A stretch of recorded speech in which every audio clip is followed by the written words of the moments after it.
এই বাকেরগঞ্জের আগে। কাকা কখন করছে? রাতে? সকালে? ঢাকার গাড়ি?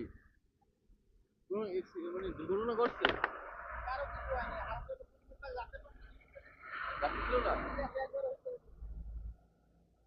ওইখান দিয়ে পড়তে পড়তে ওই জায়গায় গেছে। কোনো মানে মানুষজনের কোনো আহত হয় নাই না? ওই স্পিড অল্প ছিল, এই কারণে বেঁচে গেছে, আল্লাহ বাঁচাইছে। স্পিড অল্প ছিল।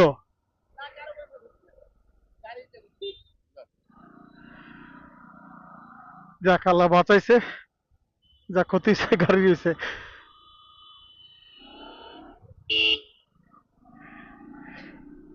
গাড়ির স্পিড কম ছিল, এই কারণে। আউলিয়াপুর সমিল সংলগ্ন। আউলিয়াপুর বাকেরগঞ্জের আগে।